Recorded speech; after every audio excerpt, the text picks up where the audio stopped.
धाकड़ खबर, बेखौफसमा बेबाक अंदाज। धाकड़ खबर में आपका स्वागत है। मैं आपके साथ हूं अकरम रईस खान। वैश्विक हलचल, जी हाँ, वैश्विक हलचल का वो ताजा बुलेटिन लेकर एक बार फिर से कई दिन के बाद 3-4 दिन आपके सामने नहीं रख पाए हैं। आप जानते हैं किन कारणों की वजह से मैं ऑफिस में नहीं टिक पा रहा था और काम नहीं कर पा रहा था। तो ताजा बुलेटिन लेकर एक बार फिर से आपके सामने हाजिर हो गए हैं, जिसमें बात करते हैं देश दुनिया ही नहीं, गाजा, फिलिस्तीन, इसराइल, ईरान, लेबनान, सीरिया, रूस और यूक्रेन की खास तौर पर। और आज बात करने की कोशिश करेंगे ट्रंप को लेकर विशेष रूप से, क्योंकि ट्रंप के कारनामे रुकने का नाम नहीं ले रहे हैं। ऐतिहास रस्ते चले जा रहे हैं, बल्कि कहना ज्यादा बेहतर होगा कि दुनिया में कोई माइक कलाल पैदा नहीं हुआ जो ट्रंप की हिस्ट्री पर, इतिहास के ज्ञान पर सवाल खड़ा कर सके। इन तमाम मुद्दों पर पहलू पर बात करेंगे, क्योंकि हमारे साथ जुड़ने जा रहे हैं कृष्णकांत जी यानी के जी, जो भारतीय वायुसेना के रिटायर्ड ऑफिसर हैं और जियो पॉलिटिक्स पर वाकई में अपनी पैनी ही नहीं गहरी नजर भी रखते हैं। बहुत शुक्रिया सर वक्त देने के लिए। थैंक यू मिस्टर अकरम। और माफी चाहता हूँ 2-3 दिन आपसे संपर्क नहीं कर पाया। नहीं, कोई बात नहीं है। तो मैं आपके भी वीडियो देख रहा था, मैंने भी वहाँ टिप्पणी की हुई है। और आप एक अच्छे नेक काम में शामिल थे और पत्रकारिता अपने स्वतंत्र रूप से कर रहे थे। इसके लिए आपको शाबाशी। जी।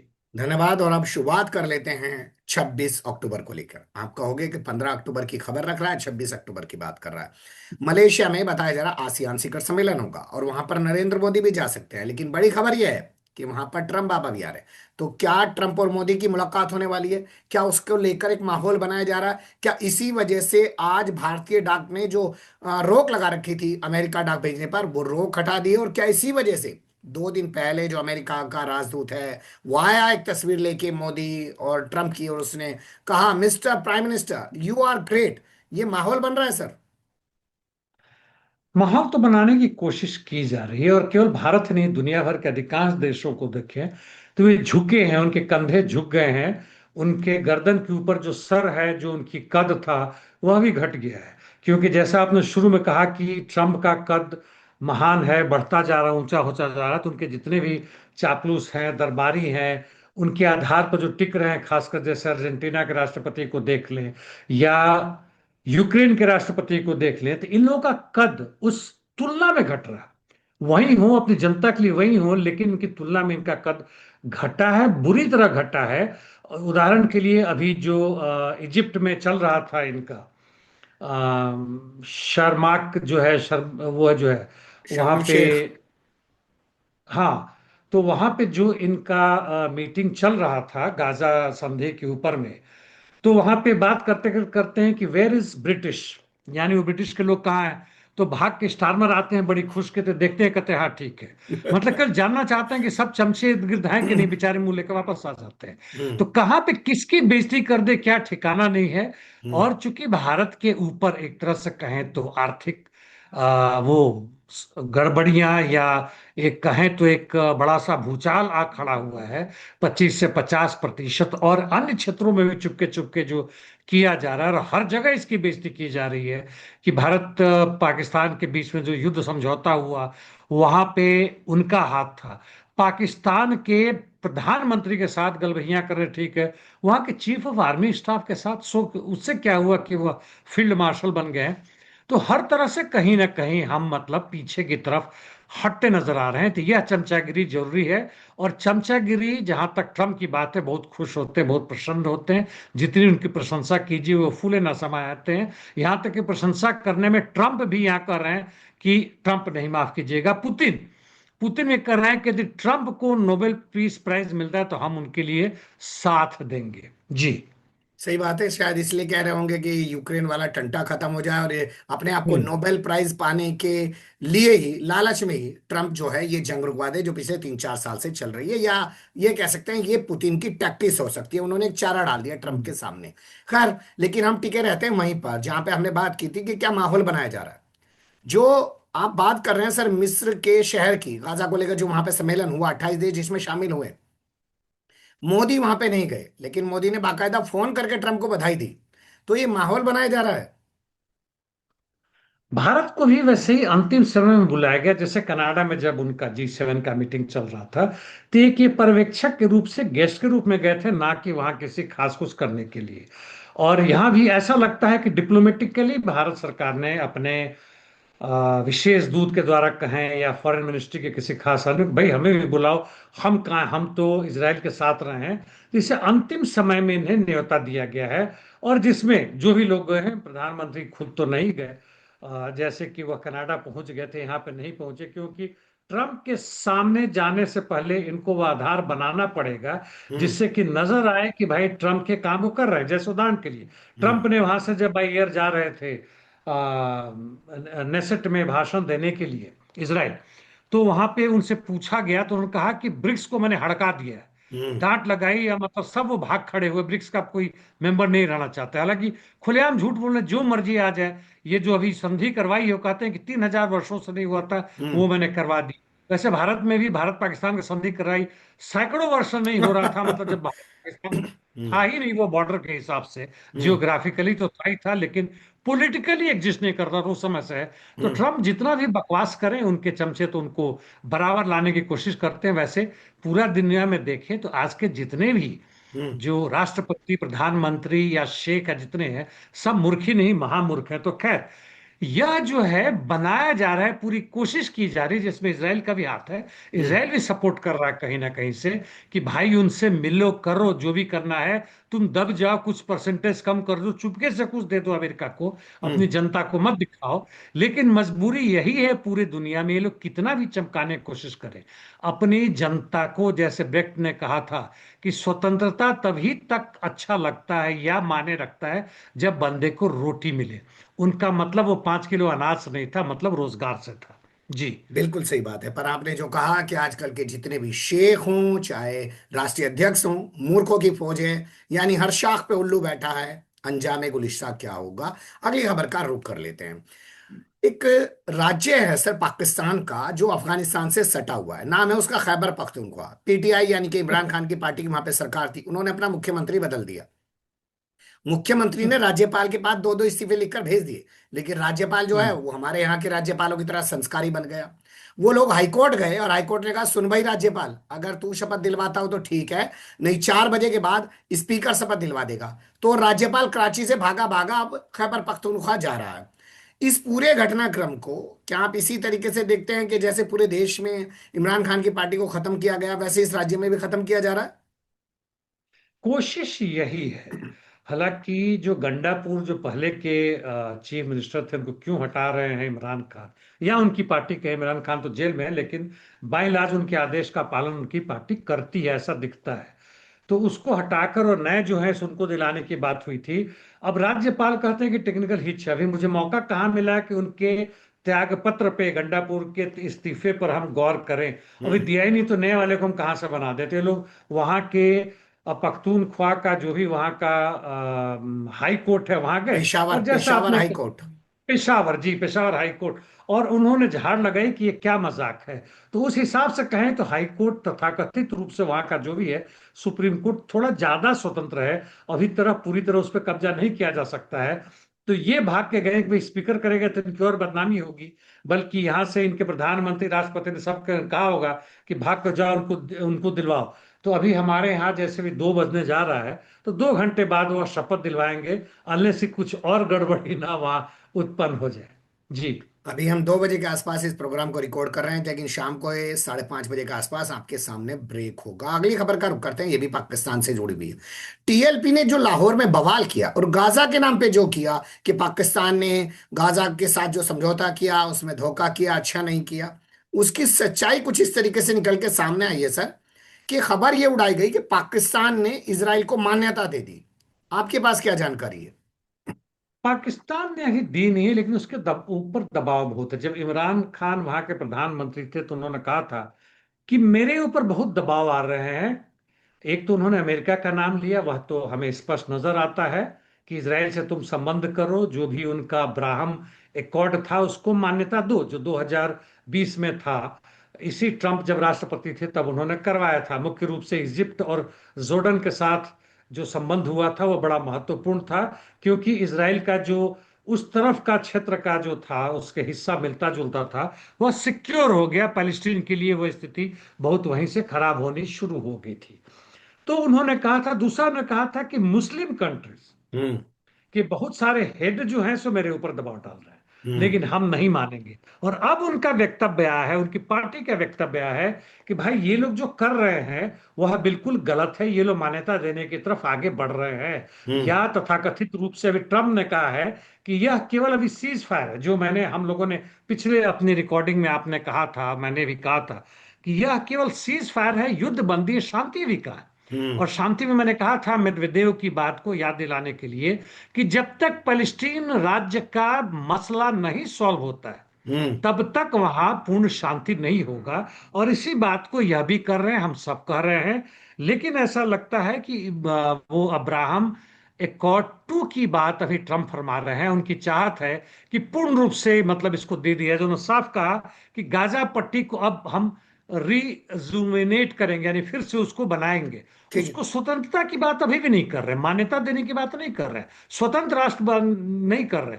और पाकिस्तान का इसके साथ साथ सऊदी अरेबिया, उसका इजिप्ट, इजिप्ट तो खैर है ही है, उसी का मतलब सूत्रधार वही है, जी। टर्की, ये सब मिलके पूरी दबाव डालना है पाकिस्तान पे। आज नहीं तो कल पाकिस्तान मान्यता, ऐसा लगता है मुझे, कि दे देगा। जी। चलिए देखते हैं क्या होता है। अब रुक कर लेते हैं गाजा और मिडिल ईस्ट से जुड़ी खबरों का। पहला जो अपडेट है वो बता रहा है कि कहां का सीज फायर पिछले 24 घंटे के दौरान 9 से ज्यादा लोगों को इसराइल ने मार डाला है।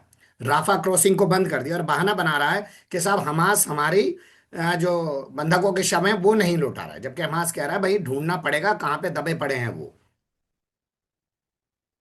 एक तो जो 5 को मार दिया इसने, वह तो खुलेआम मतलब बदमाशी है, उसमें कुछ डाउट ही नहीं है, क्योंकि गाजा सिटी में टैंक्स लगा के इसने उड़ा दिया। तो उस हिसाब से जहां तक इस संधि की बात है वह खत्म हो गया। लेकिन फिर भी यह पैलेस्टीन रेसिस्टेंस की तरफ से, हमास की तरफ से भी कह रहे हैं कि अभी हम मानेंगे, हालांकि आज 5वां ही दिन है। रफाह की बात आपने सही कहा, पहले ही से बंद था, अभी खोला नहीं है। कहते हैं कि डेड बॉडीज अभी पूरे नहीं किए हैं, 4+4 8 वापस कर दिए हैं। जिंदा तो जितने थे चल ही गए, और भी शायद 10 15 या 20 जो भी इनके हैं अभी नहीं मिले हैं, वो मिलेंगे तब। और हमास कह रहे हैं कि इसमें तकलीफ कठिनाइयां हो रही है, और आपने सही कहा। और सबसे जो बदमाशी किया है कि 600 ट्रक का अलाउंस था, हम्म। केवल 300 ट्रक आने दिया है, जो मानवीय सहायता के साथ आ रहे हैं, पानी वगैरह। वैसे कहने के लिए टर्की से भी बेबी फूड वगैरह भर के जहाज जहाज भर के आ रहा है। अब यह सब मतलब जश्न मना रहे हैं उस आधार पे जहां लाशों का अंबार लगा हुआ है। यदि हम यही मान के चले कि 65 66 हजार, जो कि पैलेस्टीन के हेल्थ मिनिस्ट्री कह रही है, वही मारे गए हैं, तो अधिक से अधिक 4 या 5 हजार इन्होंने हमास के लड़ाकों को मारा है। तो बाकी 60 हजार तो बच्चों को मार दिया। अब ये खुलेआम ये कह रहा है नेतन्याहू कि वो जितने भी मारे गए सब हमास के समर्थक थे, लड़ रहे थे। ठीक है। 2 साल के बच्चे हो, 4 साल के बच्चे हो। तो यह तो खुलेआम जश्न मना रहे हैं अपनी ताकत का। ठीक है। और साथ साथ हंस रहे हैं इस मुस्लिम वर्ल्ड या अरब वर्ल्ड के नेताओं पे कि भाई धन्यवाद तुम जो हमारे साथ हो। जी। इसी खबर को अगर उलट दें सर, अगर मान लीजिए हमास ने मार दिया होता किसी इजरायली को, तो आज पूरी दुनिया का इंटरनेशनल मीडिया और पूरी दुनिया की जो तमाम ताकतें आई थी हस्ताक्षर करने के लिए, वो क्या कर रही होती? साथ साथ सऊदी अरबिया, इजिप्ट, जोर्डन, ये सारे, कतर, कहते हैं कि यह आतंकी है, इसको मारो, इसको खत्म करो, इसको निरस्त्र करो, इसके बिना शांति नहीं हो सकती। इसलिए हमास जो अपने बड़ी मुश्किल से जो भी ताकत है उसको बचाकर एक कंट्रोल किए हुए अपने ऊपर, हम्म। कि हाय हम नहीं प्रोवोकेशन करेंगे। वैसे बाय द वे एक बताऊं, बड़ा इंटरेस्टिंग स्टेटमेंट है ट्रंप का, कि ट्रंप का ही है, नहीं, यूरोपियन यूनियन के लीडर का है ये, जी। उसके नेटो के जो हेड है, उसके जो सेक्रेटरी जनरल हैं, अट्टर पट्टर क्या नाम है, रूटे रूटे। रूटे, रूटे, हाँ, वो कहते हैं कि चूंकि हम ताकतवर हैं, देखिए कैसे हम्म। ये लोग नैरेटिव बदलते हैं, इसलिए मैं उदाहरण के रूप में दे रहा हूं। कहते हैं कि यदि हम मतलब हम ताकतवर हैं इसलिए रूस का जो भी ड्रोन आया उसको मारा नहीं, यदि हम हम्म। कमजोर होते तो उनको जरूर मारते। मतलब जो भी मर्जी है पटांग बोल दो यार। और वही हालत यहां नजर आ रहा है। तुम मारे जाओ, खत्म किए जाओ, संधि हो ना हो, सब कुछ करो, और उसके बावजूद कहो कि दुनिया के सबसे शांति प्रिय, जिनको नोबेल पीस प्राइज अभी मिला अर्जेंटीना के विपक्षी दल की नेत्री को, महानेत्री को, वह कहते वेनेजुएला हैं की कि सर, आज, वेनेजुएला की। वेनेजुएला, वेनेजुएला का, माफ कीजिएगा, वेनेजुएला की, वह कहते हैं कि आज दुनिया में सबसे शांति प्रिय यदि देश है, सेना है, तो वह इजराइल है। उफ। जी। कहाँ ले जाऊं अल्लाह अपने हुस्न को। चलिए खैर, आपने वो तस्वीरें देखी होगी कि कुछ लोगों को कतार में खड़ा करके हमास ने उड़ा दिया। ये वो लोग हैं जो इसराइल का साथ दे रहे थे। इन्हें उम्मीद थी कि शायद जब जंग रुक जाएगी या तो इसराइल इनको गाजा की कमांड दे देगा या ले जाके इनको इसराइल अपने यहाँ बसा लेगा। वो तो हुआ नहीं, लेकिन इस तस्वीर पर हल्ला बहुत मचाया जा रहा है। हल्ला तो मच रहा है। मैंने तस्वीर की झलक देखी थी, पूरा मैं देख नहीं पाया था, किसी कारणवश वो कुछ हो गया। हम्म। मैं इतना ही कहना चाहूंगा कि यदि तुम दुश्मन वर्ग के साथ मिलकर चमचागिरी कर रहे हो, तो उसके पास भी एक अपने कहावत है, यूज एंड थ्रो। रेजर में हम्म। होता हम लोग इस्तेमाल करते हैं, तुम्हारे लिए वह आदमी भी तुम्हारे इस्तेमाल हो गया तो उसको हम्म। मार भी दिया जा सकता है। जैसे यूपी में कई ब्राह्मण के लोग भी, जिन्होंने अपनी ताकतें दिखाई थी योगी सरकार के खिलाफ, वापस सरेंडर करने आ रहे थे, तब भी उसको गोली से उड़ा दिया। हमें अब तुम्हारी जरूरत नहीं है। जी। बिल्कुल सही कहा सर आपने, क्योंकि जो गद्दार होता है ना वो उधर का रहता है ना वो इधर का नहीं रहता तो। है। अगली जो खबर है वो पत्रकार जो अभी मारे हैं, हालांकि उनकी एक तस्वीर सोशल मीडिया पे बहुत वायरल हुई थी कि रिपोर्टिंग के दौरान वो एक बच्चे को बचा गए थे। पूरा परिवार मर गया था और बच्चा उनकी गोद में आकर वो उसे खिला रहे थे, वो मुस्कुरा भी रहा था, क्योंकि बच्चे को तो पता ही नहीं उसके परिवार के तमाम लोग मर गए। उनको भी कत्ल किया जा चुका है। साले अल जगराबी इनका नाम बताया जा रहा। इनका फेसबुक अकाउंट मेटा ने बंद कर दिया सर। मेटा दोनों का मालिक है, फेसबुक का भी और इंस्टाग्राम का भी। इंस्टाग्राम अकाउंट को 2 दिन भी नहीं हुआ था कि बंद कर दिया। 4.5 मिलियन यानी 45 लाख लोग फॉलोअर थे, और वह शुरू से लेके मरने तक अपने पूरा का पूरा जो भी वह हो रहा था उसको दिखा रहे थे। और इसके बारे में चूंकि इसराइल ने कहा कि यह जो है वह डेंजरस ऑर्गेनाइजेशन है और डेंजरस इंडिविजुअल है, और उस आधार पे बिना कुछ कहे हुए इसी चीज को लगा दिया, और उसके बाद से पूरा इनके अकाउंट को बंद कर दिया। जबकि इनको फैमिली को देना चाहिए, अकाउंट बंद नहीं किया, इसको मतलब उड़ा दिया, खत्म कर दिया, ताकि लोग देख भी ना सके, वहां के सच्चाई से फिर से रूबरू ना हो सके। आप अंदाजा लगा सकते हैं कि इस अमेरिकी जो सोशल मीडिया है उसका क्या आधार बनता है। इसके बॉस, आपको याद होगा कि जब नेतान्याहू का सेरेमनी हो रहा था, नेतान्याहू नहीं, सही, ट्रम्प का जब सेरेमनी हो रहा था, वो राष्ट्रपति बनने का ओथ ले रहे थे, उसके बाद इन लोगों ने पैसा दिया था, जिनके मालिक ने भी उसमें करोड़ों करोड़ डॉलर का अनुदान दिया था। और साथ साथ इन पर दबाव आया था कि तुम अपने एक अकाउंट में जो हम लोग लिखते हैं उस पर कंट्रोल ना करो, हमें स्पीच का अधिकार होना चाहिए। स्पीच का अधिकार क्या, कि मतलब तुम जियोनिस्ट रिजीम और अमेरिकन इंपीरियलिज्म को सपोर्ट करो, उसके उल्टा में यदि उसको कहीं खतरा पहुंचता है तो उसको डिलीट मारो। यह है हमारी आजादी, स्वतंत्रता, जहां तक social media, media, electronic media बोलने की आजादी हो। किसके पक्ष से बोल रहे हैं, वर्ग को समझना जरूरी है। जी। मैं एक सवाल उठाना चाहता हूँ और बहुत जिम्मेदारी से आपकी टिप्पणी इस पे चाहता हूँ सर। आज के जमाने में जो हम लोग डिजिटल मीडिया पे काम कर रहे हैं, हमने जो भी कुछ बनाया, जितना भी फॉलोअर जोड़ा, ये तो हमारी संपत्ति हुआ ना, जो हमारे बाद हमारे परिवार को मिलना चाहिए, उनका अधिकार होना चाहिए इस पे। और दिल्ली हाई कोर्ट के कई ऐसे फैसले भी हैं कि ये तो उनकी परिवार की संपत्ति है। ये पूरी दुनिया में लागू होता है आर्टिफिशियल इंटेलिजेंस के आने के बाद से। ये जो हम जो लिखते पढ़ते हैं या जो भी हमने किया वो उस पे जो हमारा प्रॉपर्टी राइट या इंटेलेक्चुअल राइट जो है, उस पे अधिकार बनता है। एआई ने उसका हनन करने की कोशिश की, इंग्लैंड में कानून नहीं बना। क्योंकि एआई जो भी पूरे वर्ल्ड ओवर में ऑनलाइन है उस पर पहुंच जाता, उसको लेता, उसके हिसाब से एनालिसिस करके 1 सेकंड 2 सेकंड में आपको उसका रिजल्ट सामने करता है। उसके लिए रिस्ट्रिक्शन होगा तो फिर एआई आगे नहीं बढ़ेगा, एआई आपकी कमाई नहीं होगी। हम्म। तो वो बात अलग है, लेकिन यह है। और खासकर इससे अब कमाई आगे होती ना होती, अभी हालांकि कमाई हो रहा था, इनको लोग देख रहे थे। 45 लाख यदि लोग हैं तो इनके परिवार की जीविका का आधार बनता है। क्योंकि इस बेचारे 25-26 साल की युवक को तो तुमने हत्या कर दी, मतलब मार दिया, और उसके बाद से वो बंद कर रहे हो।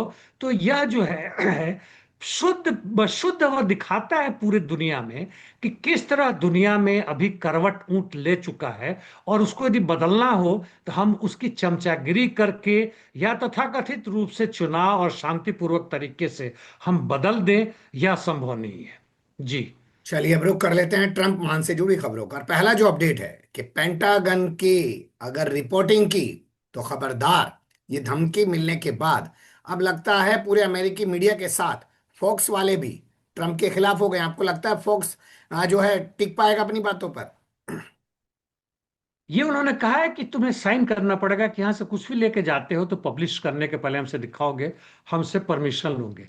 आपने जो कहा कि सारी मतलब दुनिया और अमेरिका के सारे जितने हैं वह सब खिलाफ हो गए हैं, बहुत सारे हैं। न्यूयॉर्क टाइम्स है, फॉक्स तो आपने बता ही दिया, एसीबी है, सीएनएन है, वगैरह वगैरह। लेकिन एक बंदा है, हर जगह गद्दार होते हैं, one America news and network. इसने कहा हम साइन करेंगे और हम ऐसे चीज प्रकाशित नहीं करेंगे जो हमें पेंटागन नहीं करने देता है, यानी वहां के जो भी डिफेंस अधिकारी वो परमिशन देंगे तभी। लेकिन अब इसका कितना असर होगा, किस हद तक ट्रम्प या उनके डिफेंस मिनिस्टर पीट जो है हेगसेट वो झुकेंगे, यह कहना मुश्किल है। लेकिन धीमे धीमे उन पर फंदा कस रहा है। जी। वो कौन अमेरिकी भारतीय है सर जो वाशिंगटन को सलाह दिया करता था और अब उसको एक दस्तावेज लीक करने के मामले में गिरफ्तार कर लिया गया है? नाम एशले टेलीज है, पता नहीं कि उनके माँ बाप कहीं गौस होंगे, जो भी होंगे यहाँ से गए होंगे। और यह फॉर्मल नेशनल सिक्योरिटी जो था काउंसिल, उसके अधिकारी रह चुके हैं पहले के जमाने में, जॉर्ज डब्ल्यू बुश के जमाने में। और इसलिए इनका एक अधिकार बनता था, आते जाते थे, करते रहते थे। लेकिन इनका वीडियो जब बाद में वहाँ के सिक्योरिटी ने देखा पेंटागन में, तो कुछ खास जगह से अपना निकाल के और भर के लेके जा रहे थे। साथ साथ यह भी जब इनका पीछा करना शुरू हुआ तो देखा कि कहीं ना कहीं होटल में जाके चीनी पत्रकारों से या चीनी लोगों से मिले हैं, और हम्म। कुछ हाथ में लेके जा रहे थे फाइल वगैरह अपने, जो भी है लटका के, आते वक्त में नहीं था। तो इस आधार पे इनके ऊपर मतलब इनके घर पर रेड हुआ, पाया गया कि बहुत सारा क्लासिफाइड डॉक्यूमेंट, जहां तक लिखा हुआ 1,000 पेज का, हम्म। जो गायब हुआ था, उसमें सीक्रेट ही नहीं टॉप सीक्रेट भी था। तो पकड़ के अंदर कर दिया। अब ये सही में क्या मतलब, ये धूर्तता करते थे, लेकिन क्या चीज था पूरा तो नहीं बताया है। लेकिन हम्म। कहते हैं कि लेटेस्ट मॉडर्न जो फाइटर एयरक्राफ्ट है उनकी कैपेबिलिटी के आधार पर, यह तो आपको कहीं भी गूगल में मिल जाएगा। इसके लिए वहां चुराने की क्या जरूरत पड़ती, सारा का सारा क्योंकि तुमको बाजार में बेचना है, इसलिए तुम दिखाते हो, एक दो छोटा मोटा चीज छुपा होगा। तो सीक्रेट टॉप सीक्रेट कहने के बावजूद मुझे नहीं लगता कुछ आस होगा, अंदरूनी कुछ गड़बड़ी होगी। क्या है हमें नहीं पता। जी। चलिए, अब अगली खबर इसी से जुड़ी हुई है कि ट्रम्प जहां चाइना से टैरिफ वार कर रहे हैं, चाइना भी पलटवार कर रहा है, झुकने को तैयार नहीं है। लेकिन एक अजीबोगरीब खबर आई है, जो कनाडा झुका जा रहा है उसकी लकड़ी पर रूस से भी ज्यादा टैरिफ लगा दिया। यह जो है वह मतलब ये खुलेआम है कि अपने यहाँ के लकड़ी पर व्यापार करने वालों पर उसको सुरक्षा दे रहे हैं। और यह काफी भारी मात्रा में लगा है, मतलब यह कमाल है। डेटा जो है मैं नोट कर रहा था, यह करीब जो पहले था उससे 10% एक्स्ट्रा लगा है। पहले हम्म। 35% था, अब 10% एक्स्ट्रा, मतलब टोटल 45% लाग दिया। और पिछले साल $4 बिलियन का केवल लकड़ी का था, और 700 मिलियन मतलब 1 बिलियन से थोड़ा सा कम कहें तो वह जो था वह इसका जो लकड़ी का बना के करते हैं ना, काट के प्रॉपर बना के उसका सेकाई करके, ताकि उसमें जंग ना लगे, लंबे समय तक चले। एक तो दीमक वो हो सर, गया कि दीमक। हैं? दीमक। हाँ, दिमाग ना लगे वगैरह वगैरह हो। दूसरा ये जो उसका पल्प होता है जिससे न्यूज़पेपर बरते, वो सब ने भारी मात्रा में था। और इसमें करीब 1 लाख कनाडियन वर्कर्स इसमें लगे हुए थे। हम्म। किस हालात में थे, क्या थे, यूनियन था नहीं था, अभी उसका हम चर्चा नहीं करेंगे। किसी को एक्स्ट्रा मिलता था, किसी को कम मिलता था, शोषण तो होता ही होता था। हम्म। लेकिन वह सब, और इसी आपको याद होगा कि कुछ समय पहले तो वहां के प्रधानमंत्री कार्नी जी पहुंचे हुए थे आपके ट्रम्प जी से मिलकर। ट्रम्प ने कहा कि बहुत अच्छे लीडर हैं, ये है वो है सब जी। है। अब यहां से जा रहे हैं तो बड़ी खुश होकर जाएंगे कि कनाडा के लिए खास मिल रहा है। हम्म। ये खास 10% एक्स्ट्रा चिपका दिया। वैसे ही बिल्कुल। जैसे कहा था कि Narendra Modi is my very good friend, very good human being, ये वो करके जब वापस आए तो 25% एक्स्ट्रा टैरिफ छिप दिया। यह ट्रम्प का स्टाइल है। जी। चलिए, ट्रम्प का स्टाइल एक और भी है। स्पेन को निशाना बनाया जा रहा है और कहा जा रहा है कि नेटो की जो बाध्यताएं हैं उनको नहीं मान रहा है, लेकिन मुझे लगता है कि गाजा की वजह से किया जा रहा है ऐसा। ये सब चीज है, नेटो के जितने भी मेंबर हैं 32, उसमें एकमात्र स्पेन ऐसा है जिनको आदेश दिया गया है नेटो की तरफ से कि तुम अपना जो डिफेंस बजट है उसको बढ़ा के, 2-2.5% था अभी तक, उसको 5% कर दो, डबल कर दो। जनता को देने दो टैक्स, कोई अंतर नहीं पड़ता है, जितने सब्सिडियरीज उनके ऊपर है दिया गया वो सब खत्म करो। ये सब पुराने जमाने की बात है, बकवास कर खत्म करो। अब ना सोवियत यूनियन है ना चाइना उसमें आने वाला है, वह खुद ही व्यापार कर रहा है। इन हम्म। लोगों ने करने से इनकार कर दिया, कहते हैं कि जहां जहां हमें जरूरत पड़ी, हमारी सेना बाकी देशों की सेना की तुलना में ज्यादा गई थी, हमारी कंटिजेंट हर जगह थी। रोमानिया हो, लातविया हो, स्लोवानिया हो, कहीं भी हो, हम्म। स्लोवाकिया हो, कहीं भी हो।